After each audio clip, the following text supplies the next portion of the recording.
नमामि बाबा परम रक्षकम रक्षका नाम।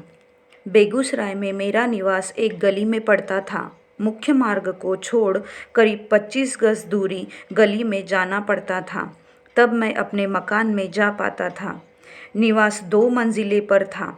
महीने भर के बाद एक छुट्टी के दिन मैं तैयार होकर पूज्य बाबा के यहाँ जाने के लिए अपने मकान की सीढ़ियाँ उतर गली में चला आया था कि पीछे से एक छोटे बच्चे के जोर से रोने की आवाज़ आई।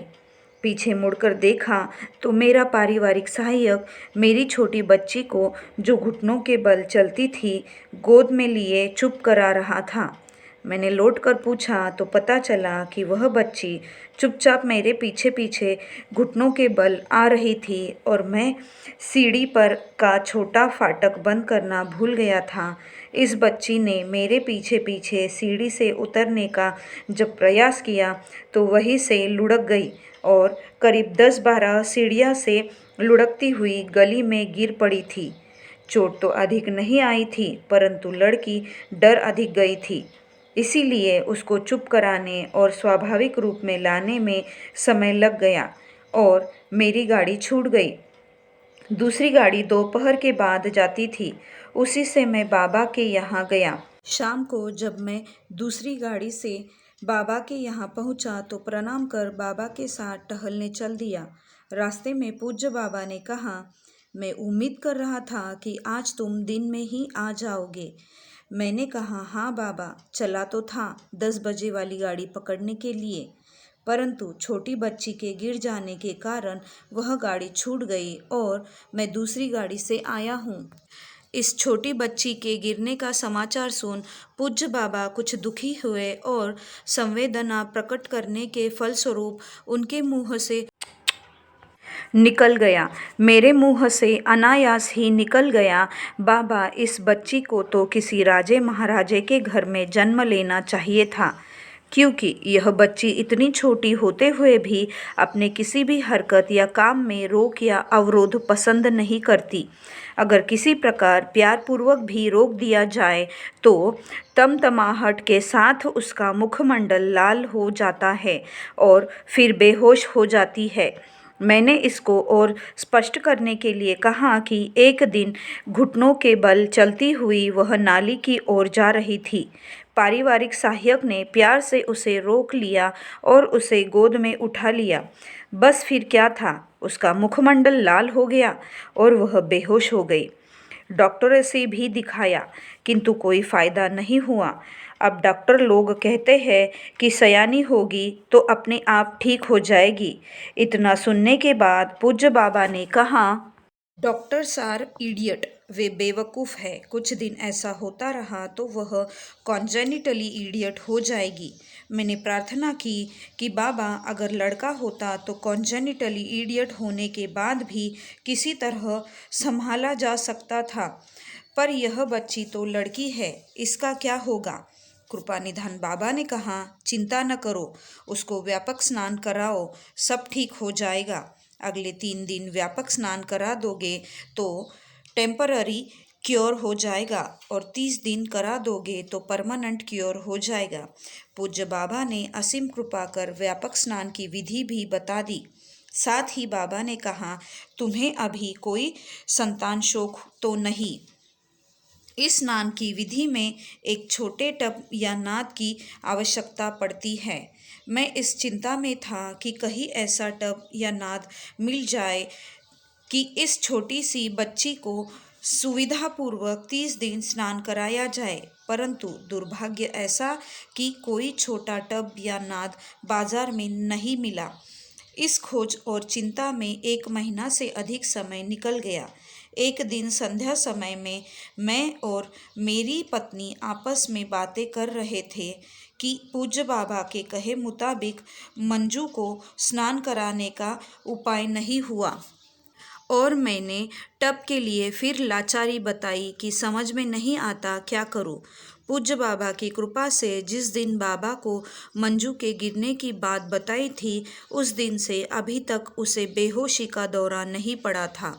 मैंने पत्नी से कहा, देखो, जिस दिन से पूज्य बाबा के सामने इसकी बात रखी है उस दिन के बाद मंजू फिर ठीक ही है। उसको फिर वैसा हुआ तो नहीं। हम लोगों का काम है सभी बातों को पूज्य बाबा तक पहुंचा देना। इस बीच एक विभागीय वरिष्ठ अफसर के आ जाने से भी इस बच्ची के स्नान की ओर ध्यान नहीं जा पाया। दूसरे दिन मैं अपने वरिष्ठ अफसर को विदा करने स्टेशन गया। गाड़ी लेट थी, अतः स्टेशन से लौटते लौटते दिन के 12 बज गए। अतः मैंने सोचा कि घर से खाना खाकर ही ऑफिस जाऊं। इसीलिए मैं सीधे घर आया। जब मैं अपने घर के सामने आया तो देखा कि ऑफिस के कई आदमी मेरे घर की बालकनी में खड़े हैं। मुझे आश्चर्य हुआ कि ये लोग यहाँ क्या कर रहे हैं। उन लोगों ने मुझको गली में आते देख लिया था, इसीलिए उनमें से एक सज्जन दौड़कर गली तक आ गए और बोले, मंजू तो चल बसी। मैंने कहा, क्या बकते हो? और साथ ही साथ याद आया कि अभी कुछ दिन पहले तो बाबा ने कहा था, अभी तो तुम्हें कोई संतान शोक नहीं है, फिर ऐसा कैसे हुआ? यही सोचता और मन में बाबा को याद करता घर की ओर लपका। बैठक में ही सभी लोग और डॉक्टर जमा थे। मैं बैठक में कदम रखते ही पूछ बैठा, कहाँ है मंजू? वह एकत्रित लोग और डॉक्टरों ने डाइनिंग टेबल की ओर इशारा किया, जिस पर मंजू को मृत घोषित कर डॉक्टरों ने चादर से ढक दिया था। मैं उस टेबल तक जैसे ही पहुंचा, मंजू ने अपने मुंह पर से अपने ही आप चादर हटा दिया और बाबा कहती हुई मेरी तरफ लपकी। मन ही मन पूज्य बाबा को याद करता हुआ मैंने उसे गोद में उठा लिया। उस समय उसकी उम्र 1 साल से कुछ अधिक थी। अब डॉक्टरों की चुस्ती और फुर्ती देखने लायक थी। उन्होंने झट एक नुस्खा लिख डाला और मेरे ऑफिस के एक कर्मचारी को दवा लाने के लिए भेज दिया। इसी बीच पारिवारिक सहायक ने कहा, भीतर माँ जी बेहोश पड़ी है। मैं मंजू को लेकर उनके पास गया और पानी का छींटा देकर उनको होश में लाया। होश में आने के बाद उन्होंने मंजू को अपनी गोद में ले लिया। मैंने डॉक्टरों को उनकी फीस देकर विदा किया। स्थानीय 2 नामी डॉक्टरों द्वारा मृत घोषित करने के बाद मंजू के फिर से जी उठने के कारण सभी उपस्थित लोगों में आश्चर्य मिश्रित प्रसन्नता की एक लहर दौड़ गई और सभी परमात्मा की दुहाई देने लगे। मैं मन ही मन पूज्य बाबा के मृत्युंजयी रूप को याद कर आह्लादित तथा भाव विभोर हो रहा था। मेरी हालत बिल्कुल मुख जैसी थी और उसी अवस्था में अब तक समय समय पर की हुई कृपा को याद कर सोच रहा था कि मेरे बाबा कितने दयालु हैं कि अपने भक्तों पर संकट आने से पहले ही उबार लेते हैं। कृपा सिंधु बाबा की कृपा का बखान करने को मेरे पास शब्द नहीं। मनसा वाचा और कर्मना परम पूज्य बाबा के श्री चरणों में पूर्ण आत्मसमर्पण कर प्रार्थना है कि जीवन पर्यंत परम पूज्य बाबा का गुणगान करता रहूं। आशा है पूज्य बाबा मुझे सफल मनोरथ करेंगे। जब पारिवारिक स्थिति ठीक हुई तो खाना खाने के बाद मैंने पत्नी से कहा कि पूज्य बाबा ने अभी चेतावनी दी है और अगर उनके बताए हुए उपचार को हम लोग न करें तो निश्चय ही अनिष्ट की संभावना हो सकती है। इसी बीच पारिवारिक सहायिका को देखा कि बर्तन साफ कर चौके में ले जा रही थी। उसमें पीतल का एक कढ़ाईनुमा बर्तन था जिसमें कोई हैंडल नहीं था। मैंने पत्नी से कहा, इस बर्तन में भी तो मंजू को बिठाकर स्नान कराया जा सकता है। अगर पाँव बाहर करने की में किनारा गड़ने की संभावना है तो किनारे पर दोनों जांघों के नीचे मुलायम तौलिया तह लगाकर डाल दिया जा सकता है। यह बात मेरी पत्नी को भी जच गई और उस दिन से लगातार 30 दिन तक मंजू को स्नान कराया गया। डॉक्टर के लिखे नुस्खों की दवा मैंने दी ही नहीं और पूज्य बाबा की कृपा उस दिन के बाद फिर कभी मंजू को वैसा दौरा नहीं आया। इसके बाद ही मेरी पत्नी ने भी दीक्षा दिलाने का आग्रह किया। जिनकी दयालुता का वर्णन करने में वेदों तक ने नेति नेति कह दिया, तो भला मेरी क्या विसात जो मैं उस कृपा को भाषाबद्ध कर सकूं।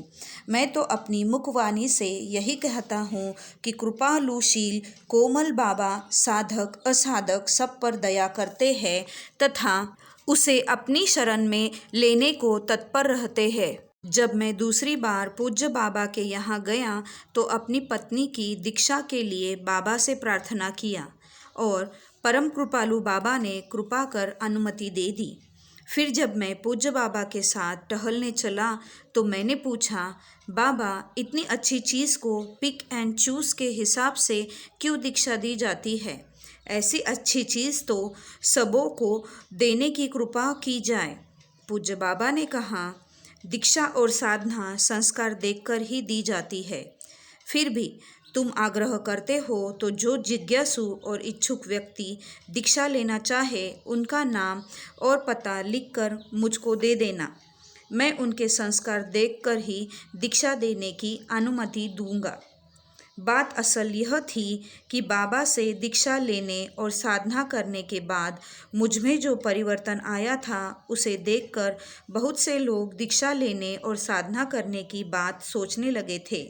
इसमें कुछ लोग तो मेरे विभाग के अफसर थे और कुछ अन्य लोग भी। जब मैं पूज्य बाबा से विदा होने लगा और पूछा कि अगले रविवार को मैं अपनी पत्नी को दीक्षा दिलाने ले आऊं, तो पूज्य बाबा ने कहा, हाँ ला सकते हो, किंतु साथ में कोई छोटा बच्चा न हो। मैंने प्रश्न किया, क्यों? कारण मेरी सबसे छोटी बच्ची घर पर अकेली नहीं रह सकती थी। पूज्य बाबा ने कहा, 5 वर्ष से कम आयु के बच्चों की कुंडलिनी तरलावस्था में रहती है, जो मेरे संपर्क में आते ही उद्वेलित हो जाती है। इस कारण बच्चों को कुछ कष्ट हो जाता है। अतः दूसरी बार जब मैं पत्नी को लेकर आया तो बच्ची साथ थी, परंतु उसको हम लोग पूज्य बाबा के यहाँ जाने से पहले सुलाने का प्रयास करने लगे और बाबा की कृपा से बच्ची सो भी गई। उसके सो जाने के बाद उसे श्री विंदेश्वरी जी के हवाले कर मैं पत्नी को लेकर दीक्षा के लिए पूज्य बाबा के पास गया। पत्नी की दीक्षा के बाद जब हम लोग लौटे तभी बच्ची जगी। यह परम पूज्य बाबा की असीम कृपा थी कि जब तक हम लोग नहीं लौटे बच्ची सोती रही। यह वही बच्ची थी जिसे डॉक्टरों ने कुछ दिन पहले मृत घोषित किया था। इस बार मैं दीक्षा लेने के इच्छुक कुछ लोगों का लिस्ट भी लाया था और वह लिस्ट मैंने पूज्य बाबा को समर्पित कर दी थी। पूज्य बाबा ने कुछ चिंतन कर कुछ लोगों के लिए अनुमति दे दी और कुछ लोगों को छोड़ दिया। साथ साथ हर एक व्यक्ति के लिए दीक्षा का समय और तारीख भी निश्चित कर दिया।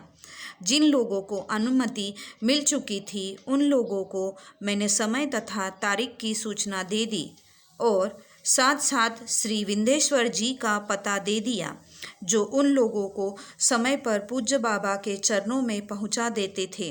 श्री विंदेश्वरी जी से मैंने पूर्व ही आग्रह किया था कि मैं जिन लोगों को दीक्षा के लिए भेजूं उन्हें आप कृपा कर पूज्य बाबा तक पहुंचा दें, और वे सहर्ष तैयार हो गए। लिस्ट देने का यह सिलसिला दिसंबर 1954 तक चलता रहा। प्रचार का रूप व्यक्तिगत संपर्क ही था, फिर भी गुरु का प्रचार मना ही था।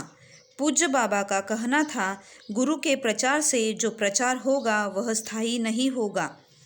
गुरु सर्वकाल के लिए नहीं रहेंगे और जब वे नहीं रहेंगे तो तुम्हारा प्रचार भी समाप्त हो जाएगा। इसीलिए हमेशा आदर्श का प्रचार करो। उनकी आज्ञा को शिरोधार्थ कर हम लोग व्यक्तिगत संपर्क से ही आदर्श का प्रचार करते थे। उस समय मार्ग नहीं बना था, न हम लोगों को पुस्तक के रूप में कोई दर्शन या आचार संहिता थी। पूज्य बाबा से जो सुन लेते वही हमारा दर्शन और आचार संहिता होता था और हम उसी के माध्यम से प्रचार करते थे।